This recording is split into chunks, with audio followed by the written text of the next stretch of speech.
A pregnant woman crawls through a storm, bleeding and freezing to death.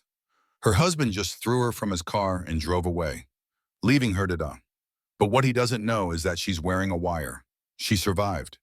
And when she walks into his memorial service, holding their newborn baby, his entire world collapses on live television.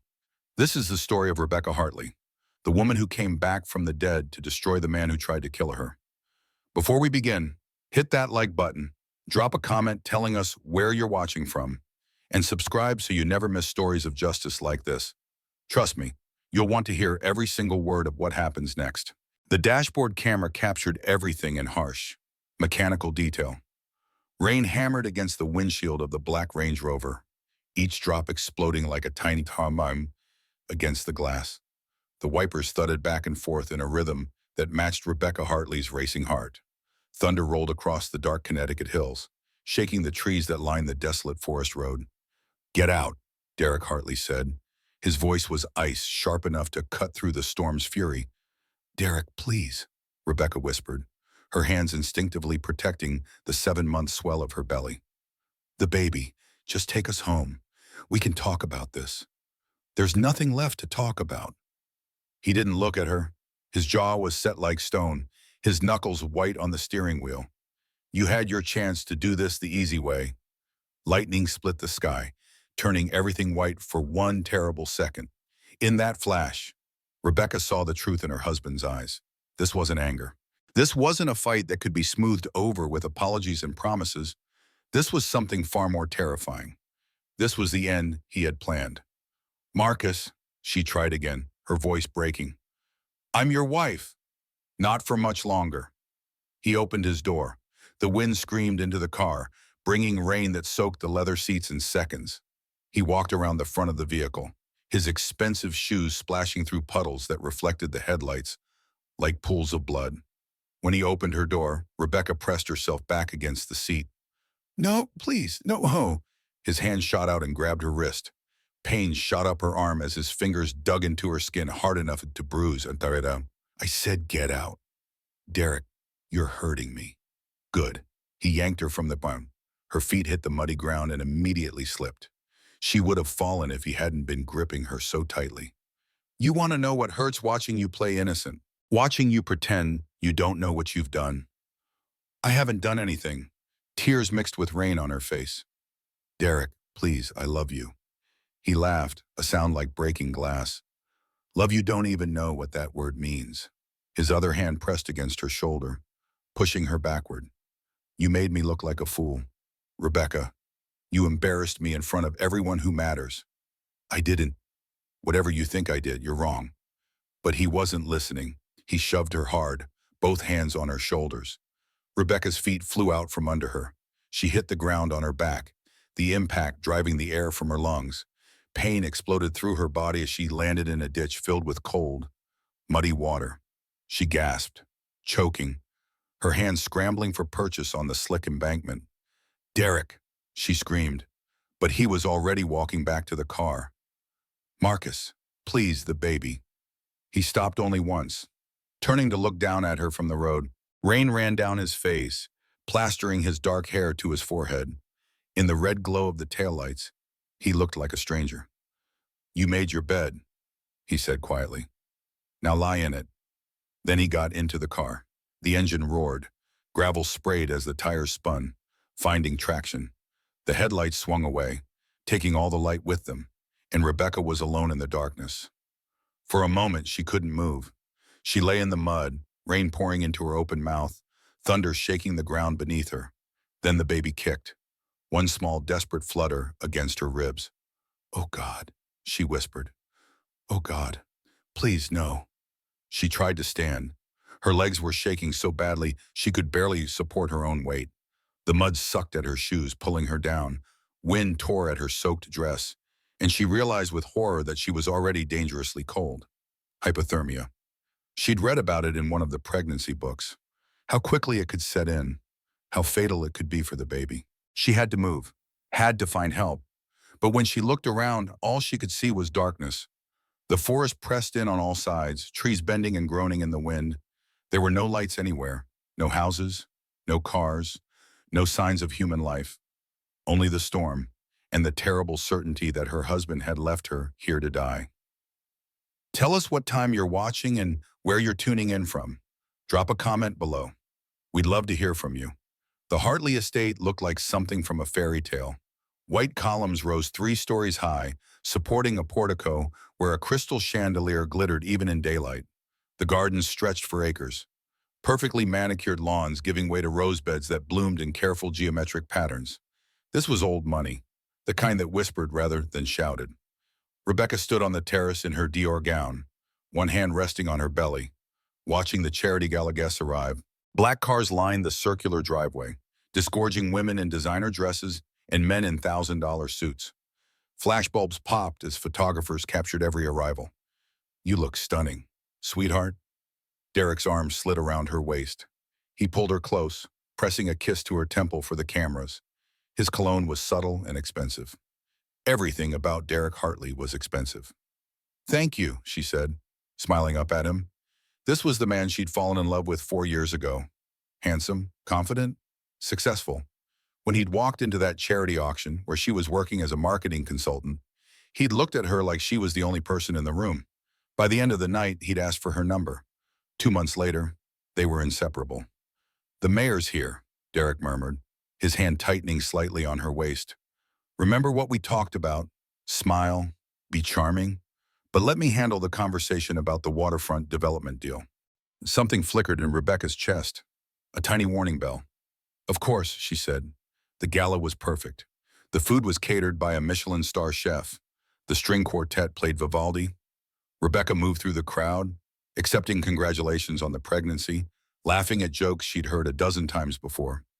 But she kept noticing something odd. Derek was on his phone constantly, texting, his face illuminated by the screen's glow. When she approached him at one point, he quickly locked it and slipped it into his pocket. "Everything okay?" she asked. "Fine, just work." His smile didn't reach his eyes. "You know how it is." But she didn't know, not really. Derek had always been protective of his business, but lately it had become something else. Secretive, guarded. Later, when she went looking for him to ask about leaving, she found him in the library. The door was half open, and through it, she could see Derek standing very close to a woman Rebecca didn't recognize. The woman was beautiful in a sharp, angular way. Her red dress clung to her body like a second skin, and her dark hair fell in perfect waves over her shoulders. Derek's hand was on the small of the woman's back. Rebecca's breath caught. She pushed the door open. "Derek." They sprang apart. The woman smoothed her dress, and Rebecca noticed her lipstick was slightly smudged. "Rebecca," Derek's smile was too bright, too fast. "This is Vanessa Cole, our new corporate attorney." "Vanessa, my wife." "Lovely to meet you," Vanessa said. Her voice was honey over steel. "I was just reviewing some urgent contracts with Derek. I apologize for pulling him away from the party." "At a charity gala?" Rebecca asked. "Business never sleeps," Vanessa replied, her smile not moving. Derek put his arm around Rebecca's shoulders, steering her toward the door. "We're almost done here. Why don't you go check on the silent auction? I'll meet you there in 5 minutes."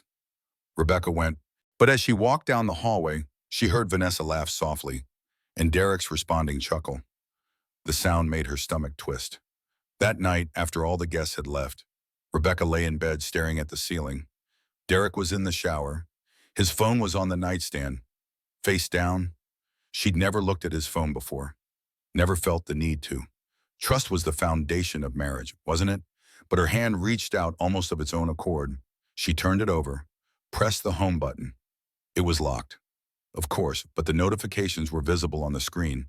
3 messages from a contact saved only as V. "Tonight was perfect. When can I see you again? I miss you already. Can't wait until she signs the papers and this is all over." Rebecca's blood turned to ice. She set the phone down carefully, exactly as she'd found it. When Derek came out of the bathroom, toweling his hair, she pretended to be asleep. But she didn't sleep at all that night. The next morning, Derek left early for a breakfast meeting.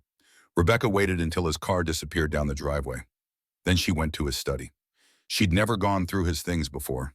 It felt like a violation, like crossing some invisible line, but her hands were steady as she opened his briefcase. The folder was right on top. Property transfer documents. She pulled it out with shaking fingers. Every asset they owned together, everything that had her name on it, was being transferred to a shell company called Hartley Investments, LLC. The house, her trust fund from her parents, the vacation home in the Hamptons, all of it, moving into his sole control. There was a yellow sticky note attached to the top page in Derek's handwriting. Get signature before baby comes, then execute exit plan. Execute exit plan. The words swam in front of Rebecca's eyes. She grabbed her phone and took pictures of every page, her hands shaking so badly she had to take some of them twice to get them in focus. At the bottom of the briefcase, she found something else, a small SD card in an unmarked case.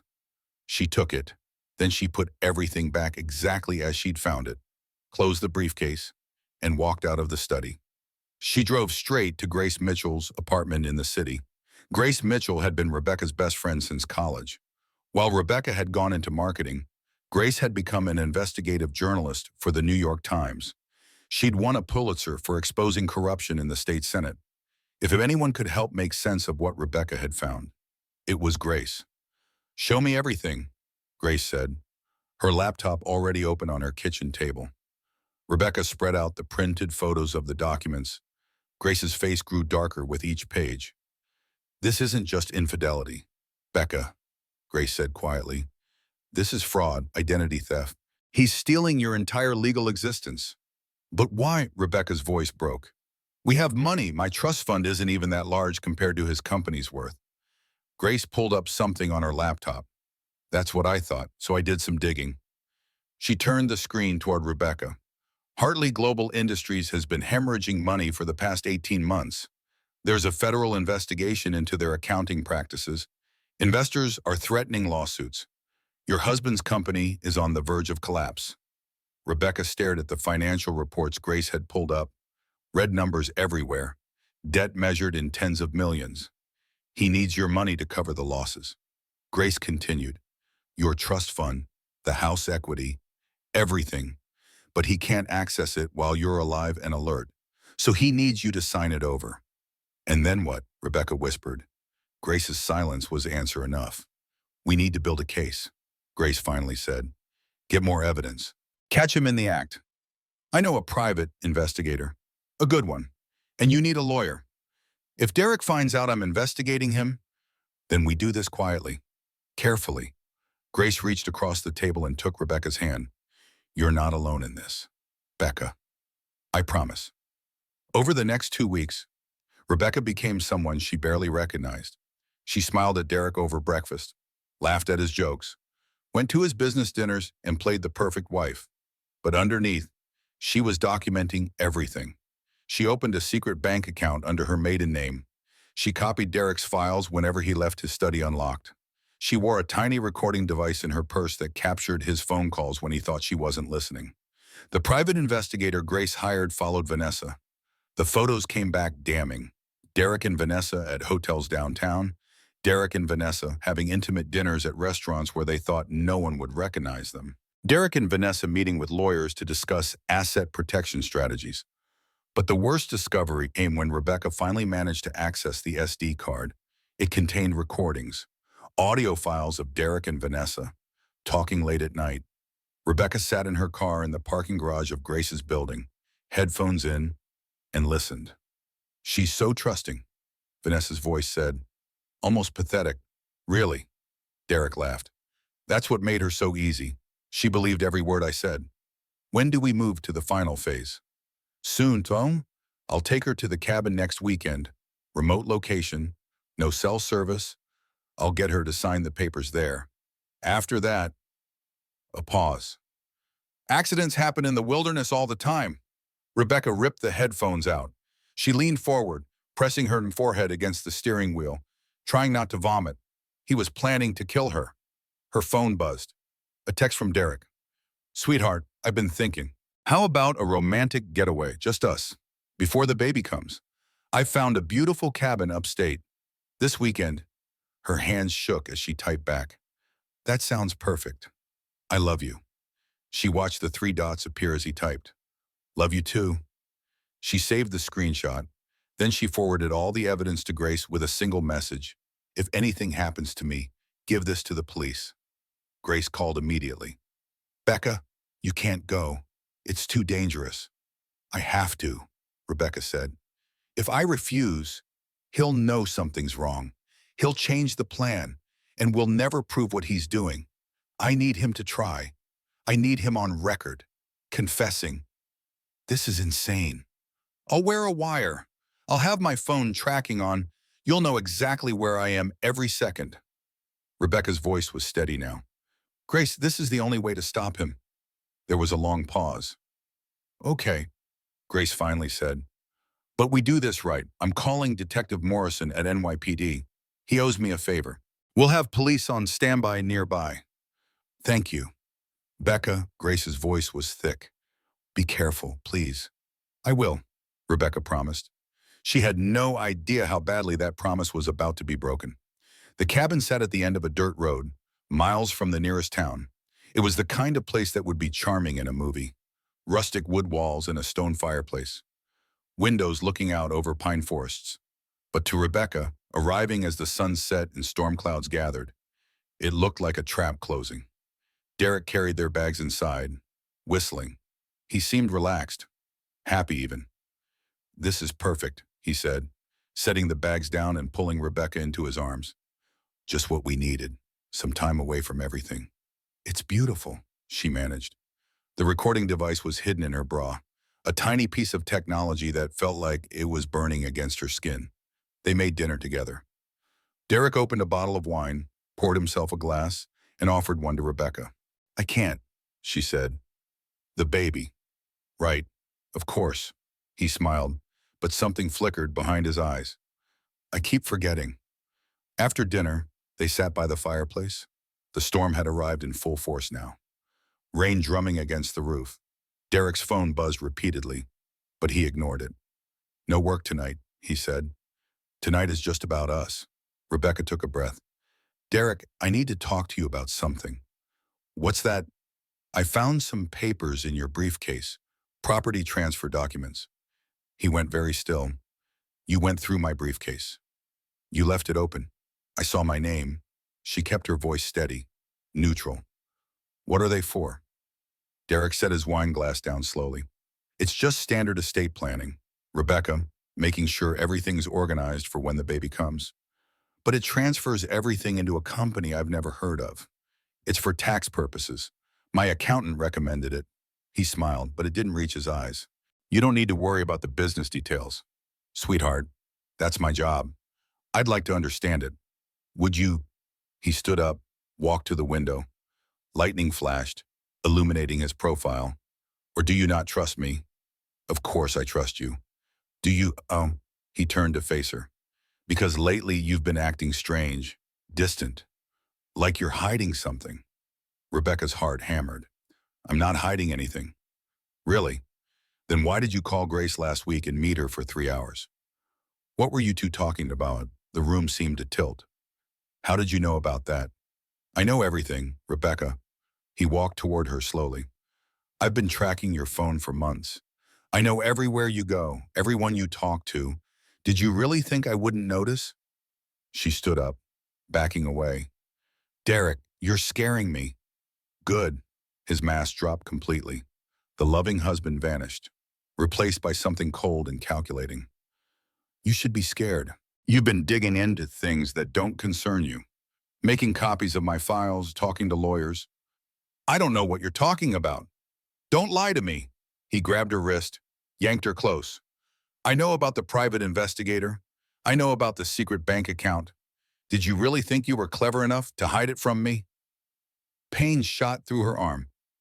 Derek, let go. You're hurting the baby. The baby, he laughed, a terrible sound. That's all you care about, isn't it? Not me, not our marriage, just that parasite growing inside you. How can you say that? It's your child. Is it? He shoved her backward. She stumbled, caught herself on the arm of the couch. How do I know you haven't been sleeping around? How do I know anything you've told me is true? You're insane. No, I'm protecting what's mine. He pulled papers from his bag, threw them on the table. Sign these now. Rebecca looked at the documents. They were the transfer papers. I won't. You will, or you'll regret it. No. She backed toward the door. I'm leaving. This is over. Derek, our marriage is over. You're not going anywhere. He moved to block her path. We're not leaving this cabin until you sign those papers. And if you don't, his hand shot out, grabbed her throat. Then we'll find out just how much you care about that baby. Rebecca clawed at his hand, couldn't breathe. The room started to go dark at the edges. Then suddenly he released her. She fell to her knees, gasping. Think about it, he said calmly, as if he hadn't just tried to strangle her. You sign. I let you go. You refuse. Things get much worse. I'll be back in an hour. Make the right choice. Rebecca. He walked out, locking the door behind him. Rebecca stayed on the floor for a long moment, her throat aching, tears streaming down her face. Then she heard a car engine start. Through the window, she saw headlights. Derek was leaving. She ran to the door, tried the handle, locked. She ran to the windows, all locked from the outside. She pulled out her phone, no signal. He'd been right about that. No cell service. But the recording device was still running. It had captured everything. Rebecca ran to the bedroom, found her coat. If she couldn't call for help, she'd have to get to help. There had to be a house somewhere nearby, someone who could call the police. She grabbed a lamp, swung it at the bedroom window. Glass shattered. Cold air and rain rushed in. She knocked out the remaining shards, climbed through, dropping into the muddy garden below. Then she ran into the storm. Rebecca had been running for maybe 20 minutes when she realized she was completely lost. The forest all looked the same. Dark trees and thick undergrowth. The rain was so heavy she could barely see 3 feet in front of her. Lightning flashed overhead, briefly illuminating the landscape, but it only served to show her how alone she was. Her feet were numb. She'd lost one shoe somewhere in the mud. Her dress was torn and soaked through. Every breath felt like inhaling ice. But worse than the cold, worse than the pain, was the cramping that had started in her belly. Not the baby kicking. Something else. Something wrong. No, she whispered. No, please. Not now. She stumbled, caught herself against a tree, looked down. In the next lightning flash, she saw blood running down her leg. The baby. She was losing the baby. Help! She screamed into the storm. Somebody help me! Only thunder answered. She kept walking, because stopping meant dying. Her legs shook with every step. The cramping got worse. She was leaving a trail of blood in the mud behind her. Then she heard something that made her freeze. Growling. Rebecca turned slowly. In the darkness between the trees, she could see eyes, multiple pairs, glowing in the faint light. The shapes moved closer, and she realized what they were. Coyotes. A pack of them, drawn by the blood. Go away, she said, her voice shaking. Please, just go away. The lead coyote stepped into a patch of moonlight filtering through the storm. It was mangy and thin, ribs showing through its fur. Desperate and hungry. Rebecca backed away. The coyotes followed. She could hear them now, not just growling, but making that terrible yipping sound they used when hunting. She grabbed a fallen branch, held it like a weapon. Stay back! The lead coyote lunged. Rebecca swung the branch, hit it across the snout. It yelped and fell back, but there were more behind it. They circled her, cutting off every escape route. Another one attacked from the side. Rebecca felt teeth sink into her forearm. Hot pain exploded up her arm. She screamed, hit the animal with her fist, and it let go. But now there was more blood, more scent to attract them. She ran, didn't know where she was going, just ran. Branches tore at her face and arms. Her lungs burned. Behind her, she could hear the pack giving chase. There, ahead, a fallen tree, the trunk raised off the ground by its root system. Rebecca threw herself at it, grabbed the bark with her good hand, pulled herself up. Her injured arm screamed in protest, but adrenaline drove her. She climbed onto the trunk, 6 feet off the ground. The coyotes circled below, jumping and snapping, but they couldn't reach her. Rebecca clung to the trunk, shaking so hard her teeth rattled. Blood dripped from her arm onto the pack below. The pain was overwhelming now. Not just her arm, but her entire body. She was going into shock. "I'm sorry," she whispered to her belly. "I'm so sorry, baby. I tried. I tried so hard." The baby wasn't moving anymore. Rebecca closed her eyes. Maybe this was better. Maybe freezing to death would be painless. She could just let go, slip into the darkness, and all the pain would stop. "Hello," a voice, distant, carried on the wind. "Is someone out there?" Rebecca's eyes snapped open. "Help," she tried to scream, but it came out as a croak. "Help me." A beam of light cut through the darkness. "Flashlight." Someone was coming. "Help," she tried again. "Please." The light found her. A man emerged from the trees, tall and solid, wearing a heavy coat and boots. He had a rifle slung over his shoulder. "Dear God," he said, taking in the scenes. Boy, the coyotes scattered at his approach, disappearing into the forest. "How long have you been out here?" "I don't know." "Oh," Rebecca whispered. "Hours, days, forever. I'm going to get you down. Can you move?" "The baby," she said. I think I'm losing the baby." His face went grim. "Hold on. Just hold on." He helped her down from the tree. Her legs gave out immediately. He caught her, lifted her like she weighed nothing. "My name is Nathan Cross," he said as he carried her through the forest. "I live about half a mile from here. I heard you screaming. We're going to get you warm and safe." "Okay." "My husband," she managed. "He tried to kill me." "Save your strength. We'll talk when you're safe." Nathan's cabin appeared through the trees, a small structure with light glowing in the windows. He kicked the door open, carried her inside, and laid her on a couch near a roaring fire. "I'm calling 911. He said, pulling out his phone. He dialed, waited. "Damn it, storm knocked out the cell tower." He looked at her. "I have a ham radio. I can reach emergency services that way. But first, I need to examine you. I was a combat medic before I left the service. Is that okay?" Rebecca nodded. She was too tired to care about modesty. Nathan worked quickly and efficiently. He cut away her dress, examined her injuries. His face was grave. "The baby," she whispered, "still has a heartbeat. Faint, but there, you're hemorrhaging pretty badly, though. This baby's coming, whether we're ready or not." He looked at her. "I've delivered babies before, in the field, but this is premature. 2 months at least, right? 7 months? Okay." He moved to a cabinet, started pulling out supplies. "We're going to do this. You're going to do this. I need you to stay with me. Can you do that?" "I don't know." "Yes, you can. What's your name?" "Rebecca. Rebecca Hartley." "Rebecca, I'm going to be honest with you. This is going to be hard and scary, but you're strong. You survived a coyote attack. You survived whatever your husband did to you. You can survive this." The contractions started then. Overwhelming pain that made her scream. Nathan moved to the ham radio, spoke quickly into it. "This is Nathan Cross, emergency medical situation. I have a woman in premature labor. Multiple trauma. Need immediate airlift when storm clears." A crackling voice responded. "Copy that. Nathan, storm should break in 2 hours? We'll have a helicopter," said. 2 hours. Rebecca didn't know if she could last 2 hours. "Okay, Rebecca," Nathan said, moving back to her side. "Let's bring your baby into the world." The pain was unlike anything Rebecca had ever experienced. It wasn't just physical. It was primal, overwhelming, a force that took control of her body and wouldn't let go. She heard herself screaming and didn't recognize her own voice. "That's it," Nathan said. His hands were steady, his voice calm.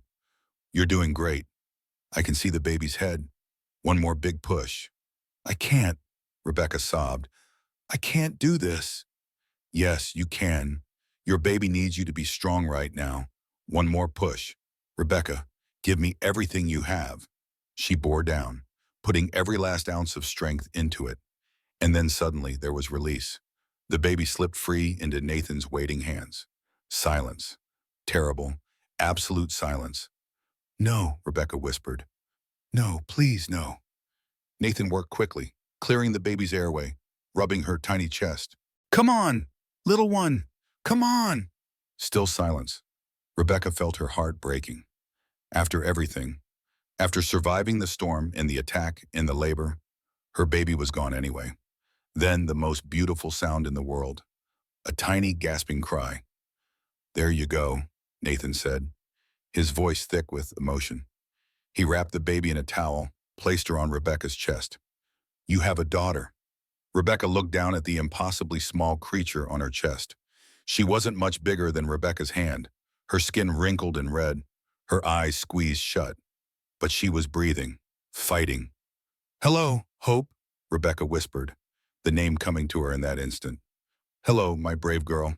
The baby's tiny fingers curled around Rebecca's pinky, gripping with surprising strength. "She's a fighter," Nathan said. He was packing towels around them both, trying to keep the baby warm. "Probably about 3 pounds. She needs a neonatal ICU as soon as possible. But she's stable for now." Where Rebecca couldn't stop staring at her daughter, this tiny, perfect miracle. "Thank you," she whispered to Nathan. "Thank you for saving us." "You saved yourself," he replied. "I just helped." The next 2 hours passed in a blur. Nathan kept the fire roaring, monitored both Rebecca and Hope constantly, and stayed on the radio coordinating with emergency services.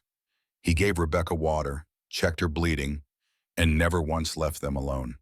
When the helicopter finally came, its spotlight cutting through the breaking storm clouds, Rebecca felt Hope's tiny heartbeat against her chest and knew they were going to make it. The EMTs loaded them both onto stretchers. As they lifted Rebecca into the helicopter, she saw Nathan standing in the doorway of his cabin, watching them go. "Wait," she said to the EMT. "That man, Nathan Cross, he saved our lives. Please, I need to be able to thank him properly." "Don't worry, ma'am," the EMT said. "We have his information. You can reach out when you're recovered." As the helicopter lifted off, Rebecca looked down at Nathan's cabin growing smaller below them. She had a feeling she would need his help again before this was over. At the hospital, everything happened fast. Hope was taken to the ICU. Doctors examined Rebecca, treated her injuries, gave her fluids and medications. Detective Morrison arrived, the cop Grace had contacted, and took her preliminary statement. "Your husband reported you missing 12 hours ago," Morrison said. "He claimed you went for a walk and never came back. Seemed very concerned." "He's a good actor," Rebecca said bitterly. "The thing is, Miss Hartley, we checked the cabin. The broken window suggests you escaped, but your husband wasn't there. He'd already returned to the city by the time we arrived. He locked me in and left me. That's what your statement says. The problem is, it's your word against his right now. He has a very good lawyer already." "I have evidence," Rebecca said. "Recordings, documents. My friend Grace Mitchell has copies of everything." Morrison's expression shifted. "Then we have a case. I'll coordinate with the district attorney's office.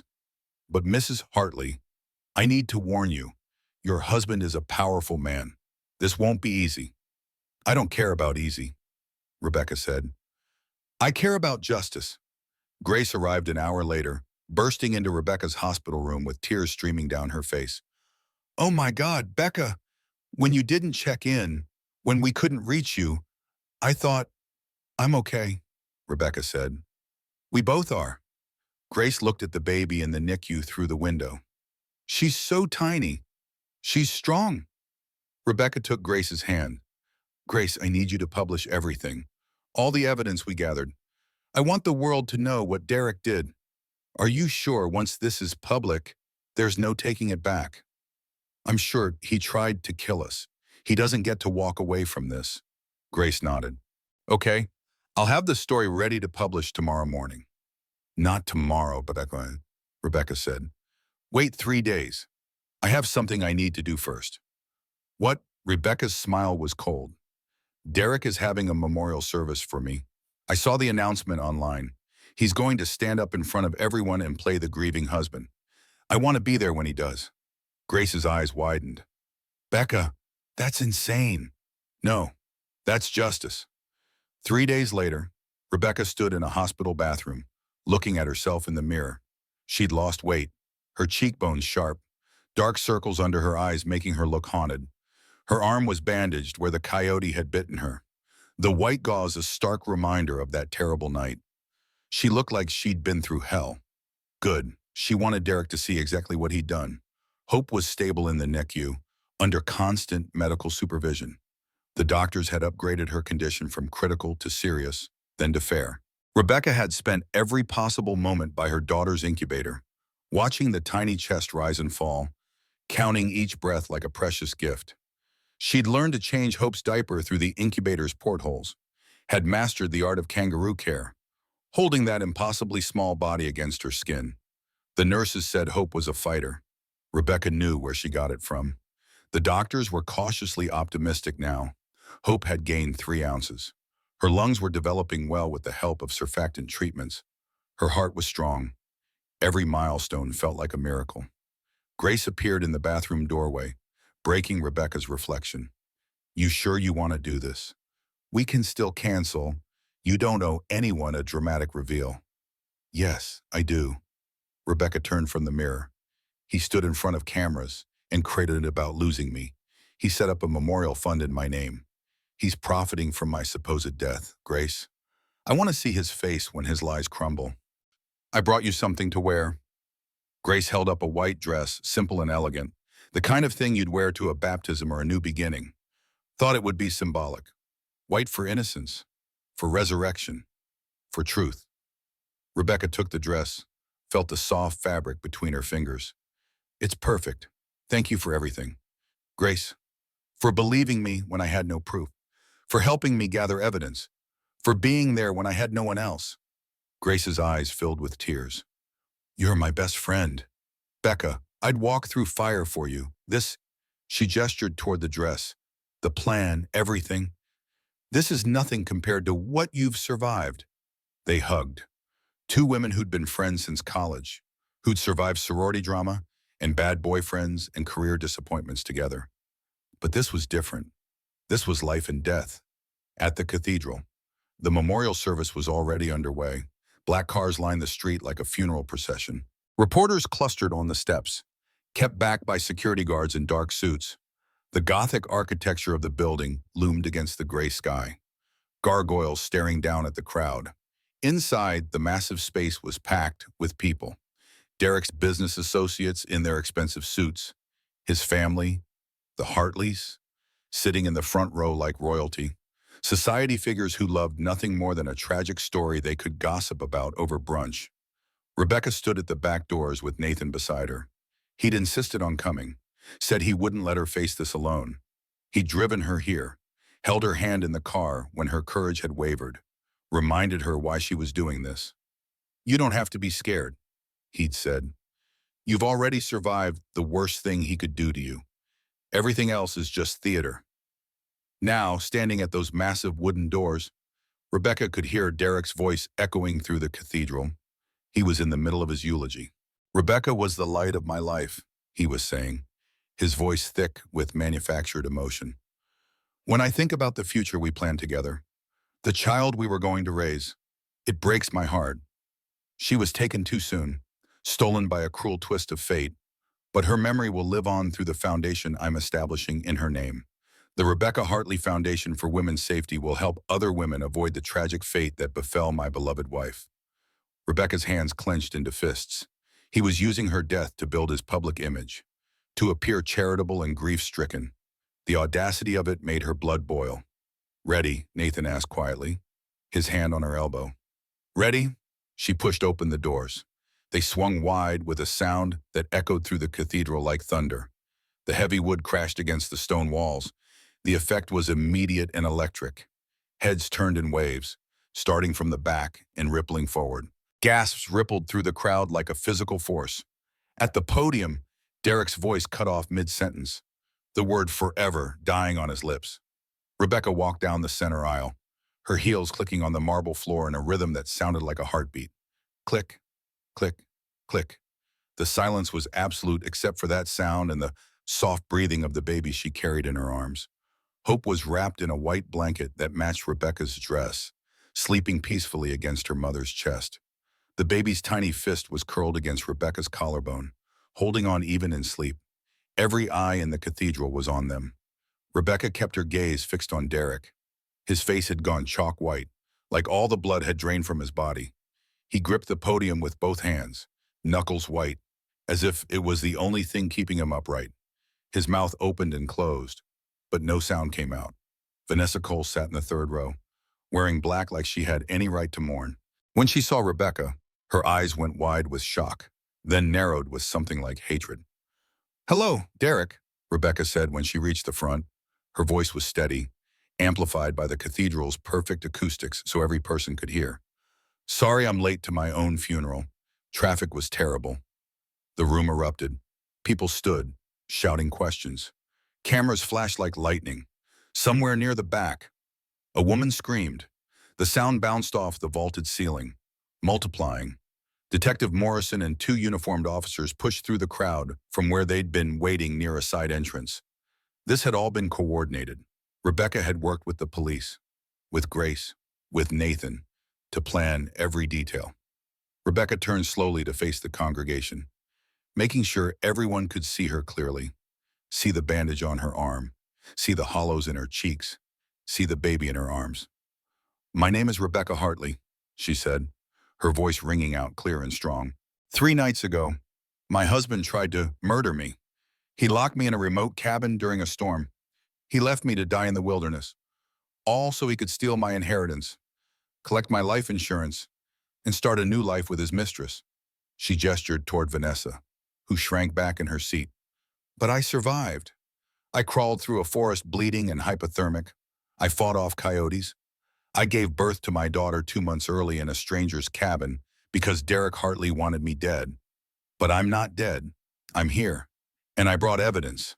She nodded to Grace, who was standing near the front with a laptop already connected to the cathedral's projection system. The massive screen behind the altar flickered to life, showing the property transfer documents Rebecca had photographed months ago, page after page of fraud. Each one zoomed in so the audience could read Derek's signature, see the dates, understand the scope of his deception. Then audio began to play. Derek's voice filled the cathedral, coming from speakers designed to carry hymns and prayers. "Accidents happen in the wilderness all the time. No one will question it." Vanessa's voice, sultry and cold. "When do we move to the final phase?" Derek again, casual as if discussing dinner plans. "I'll get her to sign the papers at the cabin. After that, we execute the exit plan. By Monday, I'll be a grieving widower and $50 million richer." The recording played for 3 full minutes. Rebecca had edited it herself, choosing the most damning excerpts. Derek discussing how to forge her signature if she refused to sign. Vanessa suggesting they stage a car accident instead. Derek rejecting that idea because car accidents get investigated too thoroughly. By the end, people were crying. A woman in the 4th row was sobbing openly into her hands. A man near the back had his phone out, filming everything. Derek had slumped against the podium, all his careful composure shattered like glass. His expensive suit looked ridiculous now, a costume worn by a man playing a role. "Derek Hartley," Detective Morrison said, stepping forward with handcuffs gleaming in his hands. His voice was formal, official. "You are under arrest for attempted murder in the 1st degree, fraud, conspiracy to commit murder, and identity theft. You have the right to remain silent. Anything you say can and will be used against you in a court of law." "No," Derek whispered, the word barely audible. Then louder. "No, this can't be happening. This isn't real. She's dead. She's supposed to be dead." He looked desperately at the front row, where Thomas Hartley sat. Derek's father, the man who'd built the Hartley empire from nothing, who'd always protected his son from consequences. Thomas Hartley was 72 years old, still commanding in his black suit, his silver hair perfectly styled. Derek's eyes pleaded. "Dad, you promised you'd protect me. You said family comes first. You said the Hartley name was everything." For a long moment, Thomas Hartley just stared at his son. Then she went slowly, deliberately. He stood. He buttoned his suit jacket with careful precision, and without a single word, without even a glance back, he walked out of the cathedral. His footsteps echoed on the marble. Every person in the building saw him leave. The heavy doors closed behind him with a boom that sounded like a coffin lid slamming shut. "Dad!" Derek screamed, his voice cracking, all pretense of dignity gone. "You can't leave me. I did this for the family, to save the company. Everything I did was for us. But Thomas Hartley was already gone, leaving his son to face justice alone. The handcuffs clicked around Derek's wrists, the sound sharp and final, as Detective Morrison read him his rights and began to lead him away. Derek's eyes met Rebecca's one last time. For a moment, she saw real fear there. Real recognition of what he'd lost. Not just his freedom, but his father's approval, his reputation, everything he'd valued more than her life. "I loved you," he said, his voice breaking. Tears ran down his face, and she couldn't tell if they were real or performed. "Everything I did because I loved you, because I was afraid of losing you." "No," Rebecca replied, her voice steady as stone. "Everything you did because you're a coward who couldn't face his own failures. You loved what I represented, the perfect wife, the trust fund, the image, but you never loved me. Love doesn't lock someone in a cabin. Love doesn't leave someone to die. What you felt was ownership, and I was never yours to own." They took him away. Morrison on one side and Officer Davis on the other. The crowd parted like water, people pressing back against the pews to avoid touching him. Some of them were his friends, his business partners. None of them met his eyes. And Rebecca stood there in the center of the cathedral, holding her daughter, feeling the weight of what she'd just done settle over her like a mantle. Hope stirred against her chest, made a small sound, then settled back into sleep. Grace appeared at her elbow, phone in hand, already fielding calls from news organizations. "You okay?" "Not yet," Rebecca said. Her voice was steady, but her hands were shaking. The adrenaline was wearing off, leaving her exhausted. "But I will be." Nathan materialized on her other side, solid and reassuring. "Cars out back. Let's get you away from the cameras." But outside, reporters mobbed them anyway. Microphones thrust forward, questions shouted from every direction. "Mrs. Hartley, how did you survive? What do you want people to know? Are you afraid he'll retaliate?" Rebecca stopped on the steps. Nathan tried to guide her past, but she shook her head. She had something to say. "To anyone watching who's ever felt trapped, who's ever felt powerless," she said, looking directly into the cameras. "I want you to know something. You are stronger than you think. You can survive what you believe will destroy you. And when you come out the other side, you can build something beautiful from the ashes. Derek Hartley tried to erase me. Instead, I'm standing here, alive, with my daughter in my arms. He thought he had all the power. But the truth is more powerful than money or status or threats. The truth always wins in the end. Thank you." She didn't take questions, just got into the car Nathan had waiting, slid into the back seat with Hope still sleeping peacefully, and drove away from the cathedral, from Derek, from that entire chapter of her life. As they pulled into traffic, Rebecca looked back one last time. The cathedral's spires rose against the sky, dark and gothic. Police cars surrounded the building, and somewhere inside, Derek's carefully constructed lies were crumbling into dust. She turned forward, toward whatever came next, and didn't look back again. 6 months passed in a blur of legal proceedings, healing, and new beginnings.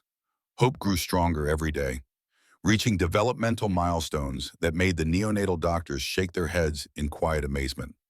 First, she opened her eyes and looked at Rebecca with a gaze that seemed impossibly aware for someone so small. Then she learned to suck from a bottle, graduated from the feeding tube, then to smile, to grab Rebecca's finger with surprising strength, to track movement with her eyes. By 3 months, she was home from the hospital, tiny but thriving. By 5 months, she was laughing, making sounds that weren't quite words but were trying to be.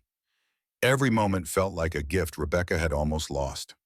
Rebecca moved into a small apartment in Brooklyn, far from the Hartley estate in Connecticut. The apartment was nothing like the mansion. 2 bedrooms, old hardwood floors that creaked, radiators that clanked at night, but it was hers. She'd rented it with money from her parents' trust fund, which had been frozen during the investigation, but finally released when the court confirmed Derek had no legal claim to it.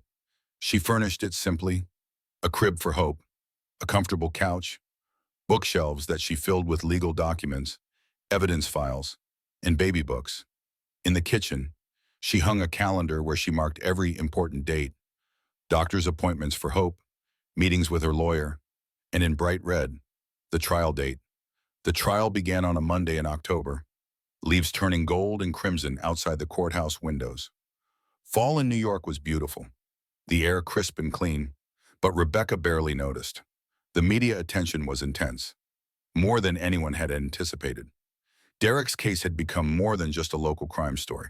It had become a symbol, a referendum on wealthy men who thought they were above the law, who treated women as disposable. Protesters lined the courthouse steps. Some held signs supporting Rebecca. Believe survivors. Justice for Rebecca. Derek Hartley is a monster. Others, shockingly, supported Derek. Innocent until proven guilty. Gold digger lies. Free Derek Hartley. The two groups shouted at each other across the police barricades. Rebecca sat in the front row of the courtroom every single day, hope on her lap or sleeping in a carrier at her feet. She wanted Derek to see them, to remember exactly what he tried to destroy every time he looked up from the defense table. She dressed carefully each day. Simple, modest clothing, nothing flashy. She wanted the jury to see her as she was a mother, a survivor, a woman seeking justice. The prosecution was led by Richard Sullivan, a district attorney in his 50s with silver hair and a reputation for winning impossible cases. He'd made his career taking down corrupt politicians and white-collar criminals. Derek's case was personal for him. He'd told Rebecca during their first meeting. His sister had been murdered by her husband 20 years ago. He understood what was at stake. Sullivan laid out the evidence methodically, building his case piece by piece like constructing a building. First, the financial motive. Forensic accountants testified about Hartley Global Industries' failing finances, about the millions Derek had embezzled, about his desperate need for cash. They showed the jury bank statements, emails about threatening investors, evidence of fraud that went back years. Then, the property transfer documents. A handwriting expert testified that Derek had forged Rebecca's signature on multiple documents, that he'd been practicing her handwriting for months based on samples found in his office. Then came the recordings. The jury sat in complete silence as they listened to Derek and Vanessa planning Rebecca's murder. Some of the jurors looked physically ill. One woman in the back row was crying silently, tears running down her face. Nathan took the stand on day 5. He described finding Rebecca in the forest, barely alive, hypothermic, in premature labor. His testimony was clinical, factual, but the horror of it was inescapable. The defense attorney tried to suggest Nathan had ulterior motives, that maybe he'd staged the whole thing, but Nathan's credibility was unshakable. He had no connection to Rebecca before that night, no reason to lie. Medical experts testified about Rebecca's injuries, the coyote bite that had nearly cost her her arm, the hypothermia that had almost killed her, the premature labor triggered by trauma and stress. They showed photos that made the jury gasp.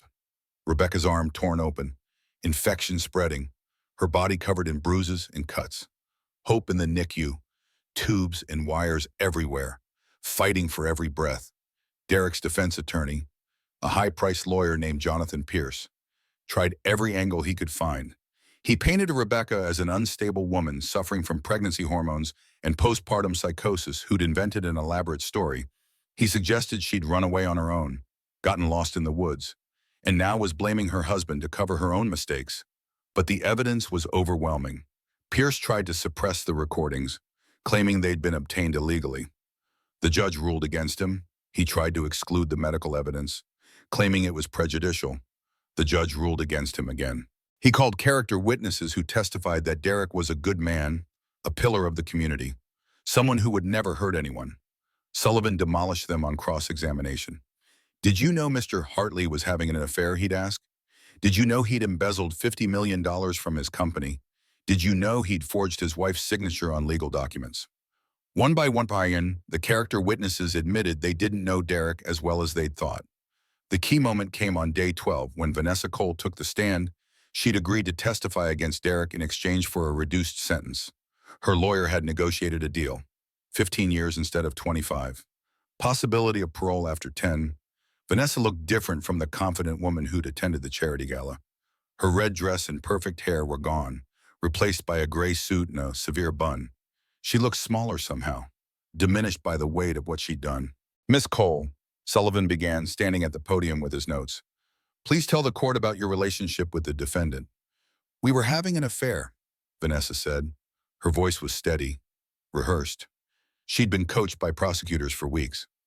It started about a year ago at a company retreat. And did Mr. Hartley discuss his wife with you? Yes, frequently.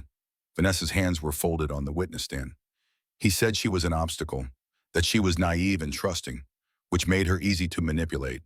He said she was preventing him from accessing money he desperately needed to save his company from bankruptcy. Did he discuss how to remove this obstacle? Vanessa hesitated. Her eyes flickered to Derek at the defense table. He was staring at her with pure hatred. Then she looked back at Sullivan. Yes, multiple times. At first, he talked about divorce, but he said the prenuptial agreement was airtight. He wouldn't get anything. Then he talked about having her declared mentally incompetent, but his lawyer said that would take years and might not work. Finally, he said if she died, everything would be his, her trust fund, the house equity, the life insurance, everything. And did he ask you to help him plan her death? Yes. Vanessa's voice was barely above a whisper now. The microphone amplified it, making it echo through the courtroom. He asked me to help make it look like an accident. We discussed several options. A car crash, but he said those get investigated too carefully. Poisoning, but he was afraid it would be detected. Finally, we settled on abandoning her in the wilderness during a storm. He said it would look like she got lost, that no one would question it. A tragic accident. The courtroom was absolutely silent. Even the court reporter had stopped typing, just staring. What did you think when he suggested this plan? I thought. Vanessa paused, seemed to struggle with the words. I don't know what I thought. That we'd be together after, that we'd have money, that we'd be free then. I didn't think about what it really meant, that we were talking about murdering a pregnant woman, that we were planning to kill a baby. I didn't let myself think about that part. Why not? Because if I thought about it, I'd have to admit what kind of person I'd become. Her voice broke. I'd have to face that I was helping plan a murder because I wanted a man who didn't love me, who was just using me. Sullivan let that hang in the air for a moment, then, thank you, Miss Cole. No further questions. Derek's attorney, Pierce, tried his best on cross-examination. He suggested Vanessa was lying to save herself, that she'd fabricated the whole story in exchange for a plea deal. But Vanessa had details, specifics that matched the physical evidence. She described the cabin Derek had rented, the route he'd planned to drive, even the weather forecast he'd checked to ensure there would be a storm. Most damning, she described how Derek had called her from a payphone after abandoning Rebecca. It's done, he'd said. She's gone. Meet me at the apartment. Sullivan had obtained phone records showing that call. Derek couldn't explain it away. The trial lasted 3 weeks total. Rebecca listened to every minute of testimony, heard her marriage dissected and analyzed, heard experts discuss Derek's psychological profile. Narcissist? They said. Sociopath?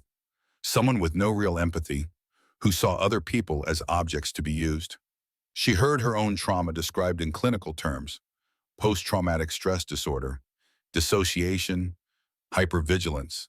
She met with the prosecution's psychologist, who helped her understand that her reactions were normal, that healing would take time. Grace came to court every day too, sitting right behind Rebecca. Nathan was there whenever his security consulting work allowed. They formed a small wall of support around her, a buffer against the stares and whispers. Derek never testified. Pierce advised against it, probably correctly. Derek was too volatile, too likely to say something incriminating. Instead, he sat at the defense table every day in expensive suits, maintaining an expression of wounded innocence.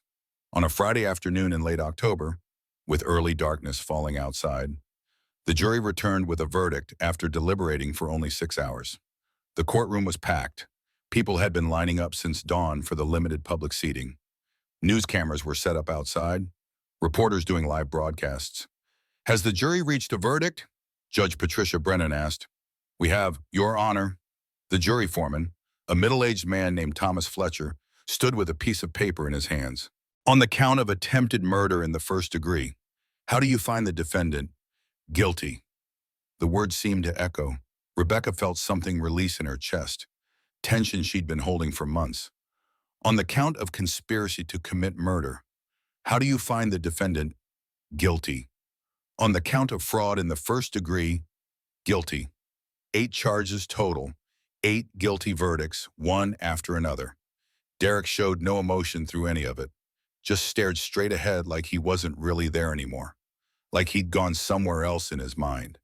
When the judge dismissed the jury and adjourned for the day, Rebecca finally let herself cry. Grace hugged her tightly. Nathan put a hand on her shoulder. Hope woke up and started fussing, needing to be fed, needing her mother. That simple need grounded Rebecca, brought her back to what mattered.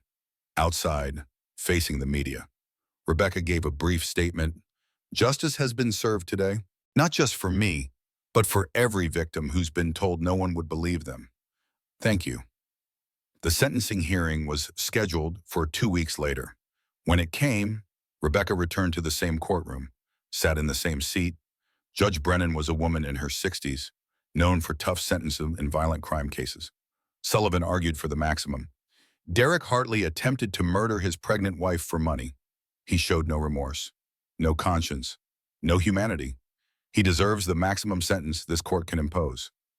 Pierce argued for leniency, claiming Derek had already suffered enough, that he'd lost his company, his reputation, his family. That prison time should be measured in years, not decades. Judge Brennan listened to both sides. Then she looked directly at Derek. Mr. Hartley, you attempted to murder your pregnant wife for financial gain. You planned it meticulously. You showed no remorse even after being caught. In my 30 years on the bench, I have rarely seen such callous disregard for human life. The sentence of this court is 25 years to life in state prison, with no possibility of parole for the full 25 years. May God have mercy on your soul, because this court will not. 25 years minimum. Derek would be 63 years old before he could even apply for parole. And given his crime, given his lack of remorse, parole was unlikely. He was led away in handcuffs. This time, he didn't look back. Outside, facing the cameras one more time, Rebecca said, "This isn't just my victory. It's a victory for every victim of domestic violence who's ever been told no one would believe them. For every woman who's been made to feel like she's crazy or paranoid for noticing the warning signs. For every survivor who thought justice was impossible. Today proves that justice is possible. You just have to be brave enough to fight for it. And you don't have to fight alone." Well, that night, she sat in her apartment with Hope, who was now babbling and reaching for toys with chubby hands. Grace came over with takeout and wine, and they watched the news coverage together. The verdict was the top story on every network. Legal analysts called it a landmark case. Domestic violence advocates celebrated. Derek's remaining supporters were silent. "How does it feel?" Grace asked, pouring wine for both of them. Rebecca considered the question while she watched Hope play with a soft toy. The baby's face scrunched up in concentration. "It feels like I can finally breathe. Like a weight I didn't even realize I was carrying has been lifted. It feels like the end of something terrible and the beginning of something new. What happens now?" "Now, Tom," Rebecca said, bouncing Hope gently on her knee, making the baby giggle. "I build something that matters. Something that makes sure other women don't go through what I went through alone." She had an idea already forming. A foundation, a network of support, something that would turn her trauma into purpose. "I'm going to call it Hope's Haven," she said. Grace smiled. "I think that's perfect." The criminal trial was over. Derek was behind bars, but Rebecca wasn't finished. Justice had been served in the criminal courts, but there was another kind of justice still to pursue. Financial justice. Making sure Derek couldn't profit from his crimes in any way. Making sure the Hartley empire that had sheltered him couldn't continue. Rebecca filed a massive civil lawsuit against Derek, Vanessa, and Hartley Global Industries. The suit claimed damages for attempted murder, emotional distress, medical expenses, lost earnings, and the cost of raising Hope as a single mother. Her attorney, Laura Stevenson, a specialist in civil litigation with a sharp mind and sharper suits, calculated the damages at over $200 million. "We're going after everything," Laura told Rebecca during their strategy session. "His personal assets, his share of the company, even his future earning potential. When we're done, he won't have a penny left. What about his father? Rebecca asked. Thomas Hartley knew what kind of person Derek was. He enabled him for years. Laura smiled grimly. Thomas Hartley is named as a defendant too. We're arguing that he created a corporate culture that valued profit over ethics, that he trained Derek to see people as assets to be exploited. It's a harder case to prove, but we have evidence. The civil trial started 4 months after the criminal verdict. The burden of proof was lower in civil court, preponderance of evidence, instead of beyond reasonable doubt. And with Derek's criminal conviction already on record, many facts were already established. This trial was faster, less dramatic. Derek refused to attend, sitting in prison and ignoring court orders to appear for depositions. The judge issued sanctions against him, fines that added up daily. Not that it mattered. Derek had no money left to pay them. Hartley Global Industries was represented by a team of corporate lawyers who tried desperately to distance the company from Derek's personal crimes. They argued that Derek had acted alone, that the company bore no responsibility for his actions. But Laura systematically destroyed that argument. She presented emails from Thomas Hartley to Derek, encouraging him to handle the Rebecca situation however necessary. She showed board meeting minutes where directors discussed asset protection strategies that clearly referred to hiding money from Rebecca. She brought in former employees who testified about the toxic culture at Hartley Global, where everyone knew Derek was having affairs, where everyone knew the financial troubles were worse than publicly acknowledged. The testimony about Derek's embezzlement was particularly damning.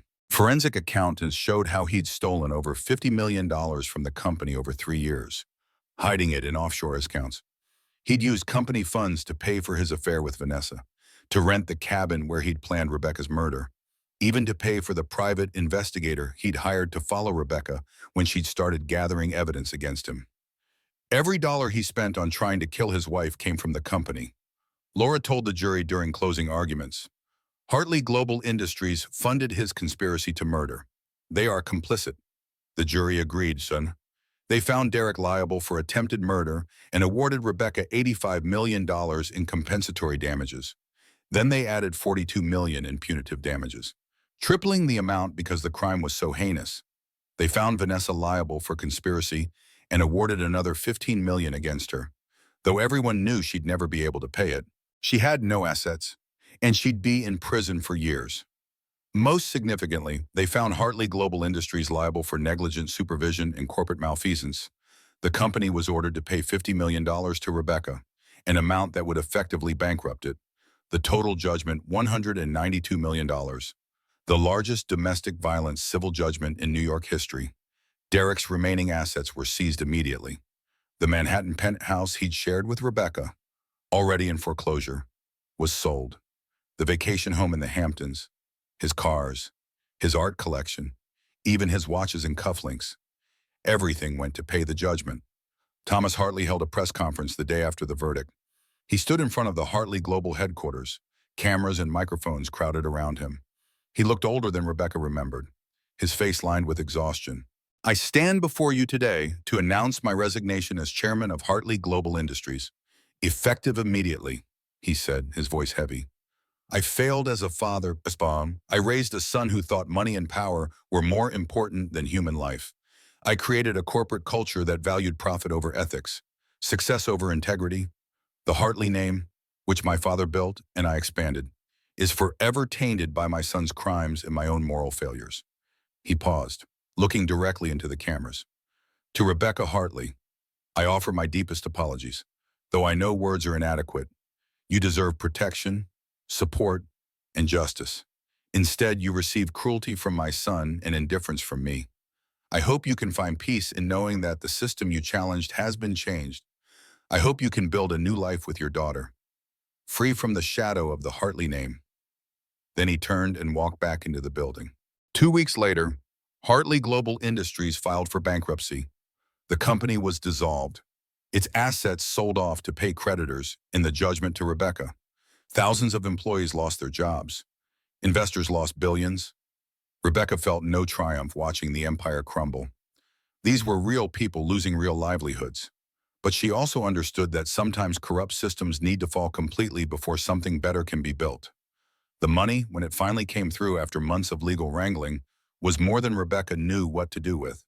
After taxes and legal fees, she had $127 million in her bank account, more money than she'd ever imagined having. She sat in her small Brooklyn apartment, looking at the bank statement, feeling overwhelmed. This wasn't why she'd pursued the civil case. She'd done it for justice, for accountability. But now she had this money, this enormous responsibility. I want to build something, she told Grace over coffee the next morning. They were sitting in Rebecca's kitchen, Hope in a high chair between them, making a mess with mashed bananas.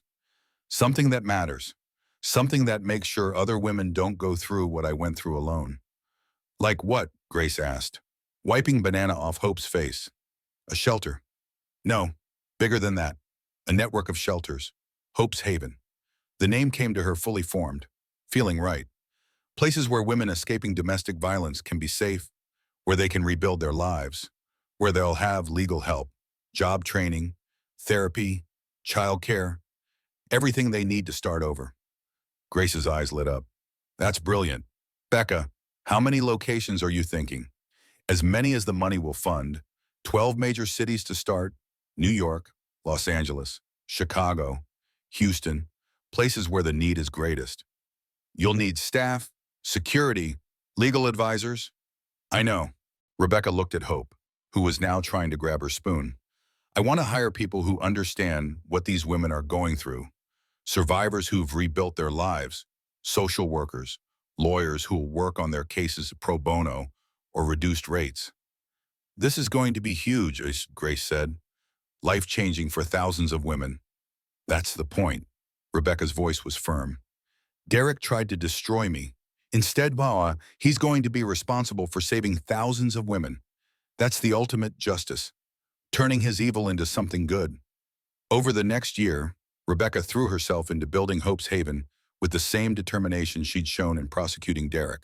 She hired a team of administrators, lawyers, and social workers. She bought properties in 12 cities, renovating them to be safe and welcoming. She established protocols for intake, for security, for helping women obtain restraining orders and protective custody. Nathan became her head of security, designing systems to keep the residents safe from abusers who might try to find them. He installed cameras, panic buttons, and secure entry systems. He trained staff in threat assessment and emergency response. He took the job seriously, understanding that women's lives depended on his work. He and Rebecca grew closer during this time, their professional partnership evolving into something more personal. They had dinner together most nights, usually takeout eaten while reviewing security plans or resident applications. They took Hope to the park together on weekends, Nathan pushing the stroller while Rebecca walked beside him, talking about everything and nothing. Neither of them rushed to define what they were becoming. Both had been hurt too badly to move fast. But there was something growing between them, something built on trust and shared purpose. Grace documented everything in a series of articles for the New York Times. Hope's Haven: How One Woman's Survival Became a Movement. The series ran over 6 days, each article focusing on a different aspect of the organization. The stories of women who'd found refuge there, the innovative programs being developed, the partnerships with legal aid organizations and job training centers. The series won Grace her second Pulitzer Prize. More importantly, it inspired women across the country to come forward with their own stories. The response was overwhelming. Hope's Haven received thousands of applications from women seeking help, millions of dollars in donations from people who wanted to support the cause, and hundreds of volunteers offering their time and skills. On the first anniversary of the storm, Rebecca stood at the opening ceremony of the flagship Hope's Haven location in Manhattan. The building was beautiful, a renovated brownstone on a tree-lined street in Brooklyn. It had 20 beds, a communal kitchen, a playroom for children, a library filled with legal resources, and offices for social workers and lawyers. The ceremony was packed with supporters, donors, and residents. Grace gave a speech about Rebecca's courage. Nathan spoke about the importance of creating safe spaces. Several residents shared their own stories of survival. Then Rebecca stepped to the podium, Hope on her hip. Her daughter was 14 months old now, walking and starting to talk. She had Rebecca's dark eyes and a stubborn determination that suggested she'd inherited her mother's strength. "Thank you all for being here," Rebecca said to the crowd. "A year ago, I was left to die in a storm by a man who was supposed to love me. I was told I was worthless, that I'd never escape, that no one would believe me if I tried to speak up. I was beaten, abandoned, and left for dead in the wilderness. She paused, looking out at the faces watching her. But I survived. And in surviving, I learned something crucial. We are stronger than the people who hurt us believe. We are braver than we know. And when we find the courage to speak our truth, we discover we're not alone. Hope's Haven isn't just a shelter. It's a promise that you are worth saving, that your story matters, that you can build a new life, no matter how impossible it seems. We named it after my daughter because she represents everything good that can come from surviving evil. Hope for the future, hope for healing, hope for justice. The crowd applauded, the sound building until it filled the street. Hope clapped her tiny hands too, not understanding but feeling the joy in the room. As the ceremony ended and people began to tour the facility, Rebecca stood on the front steps, watching. She thought about how far she'd come, from the terrified woman locked in a cabin to this, a woman building an empire of kindness, turning her trauma into purpose. Her phone rang. Unknown number. She almost didn't answer, but something made her. Mrs. Hartley, this is Officer Davis from the State Correctional Facility upstate. I'm calling about your ex-husband, Derek Hartley. Rebecca's stomach clenched. She hadn't thought about Derek in months. What about him? He wanted me to pass along a message.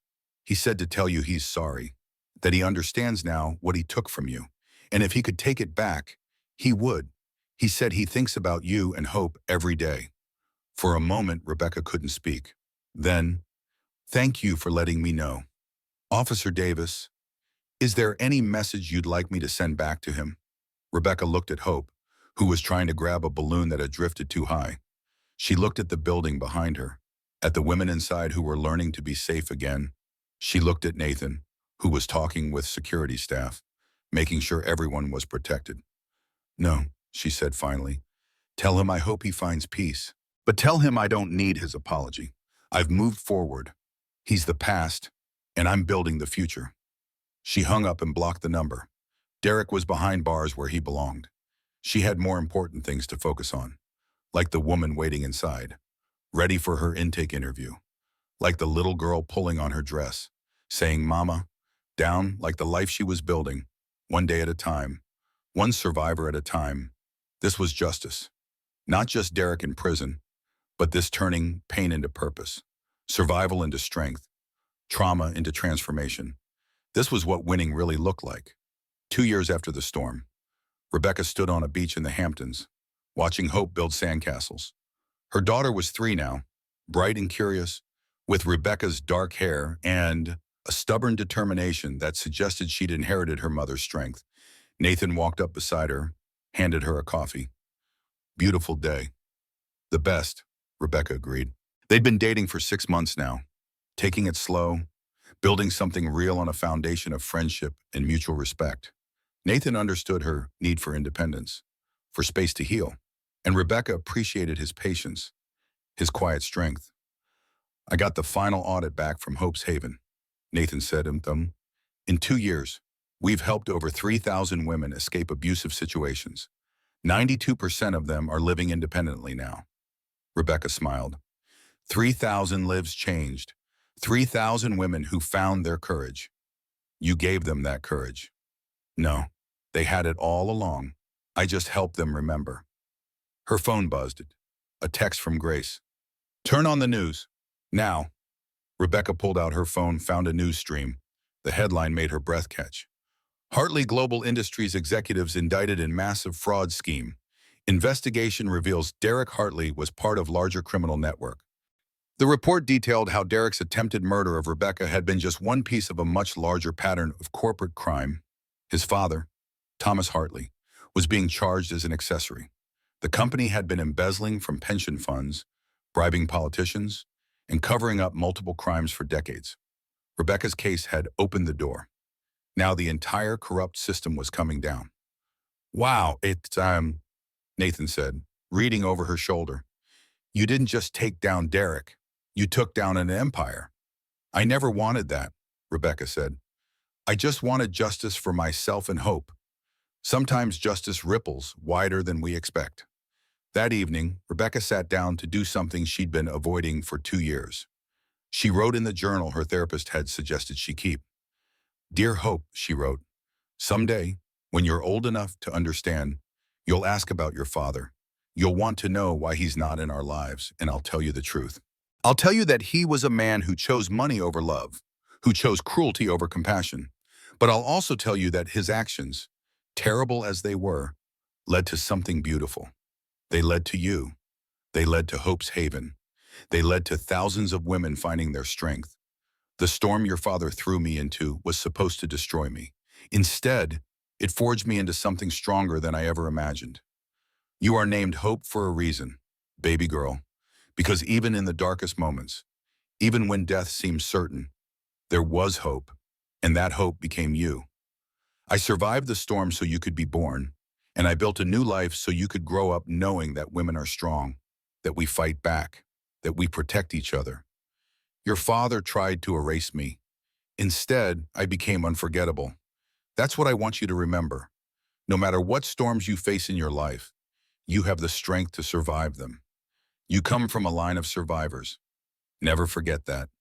With all my love, Mom." Rebecca closed the journal and looked out the window. The sun was setting over the ocean, painting the sky in shades of gold and pink. Hope was asleep in her room, safe and loved. Nathan was downstairs making dinner, the smell of cooking filling the house. This was her life now, not the fairy tale she'd imagined when she married Derek, not the perfect picture of wealth and status. Something better, something real. Her phone buzzed again. Another text from Grace. "Check your email. New York Times wants to interview you about Hope's Haven expansion. National coverage." Rebecca smiled. The work was never done. There were always more women to help, more lives to change. But tonight she would rest. Tonight she would enjoy the peace she'd fought so hard to create. She went downstairs and found Nathan in the kitchen. He looked up and smiled. "Everything okay?" "Everything's perfect," she said, and for the first time in years, she meant it. Outside, the waves crashed against the shore, eternal and unstoppable, just like Rebecca herself. The storm had tried to destroy her. Instead, it had revealed what she was truly capable of. She was a survivor. She was a fighter. She was a woman who had walked through hell and come out stronger on the other side. And she was just getting started. If you or someone you know is experiencing domestic violence, please reach out. The National Domestic Violence Hotline is available 24 hours a day at 1-800-799-7233. You are not alone. You are not weak. You are a survivor. And like Rebecca, you have the strength to build a new life. The storm doesn't define you. How you rise after it does. Thank you for watching. Please subscribe, like, and share this story. Your engagement helps us reach more people who need to hear this message. Drop a comment below telling us what time you're watching and where you're from. And remember, you are stronger than you know.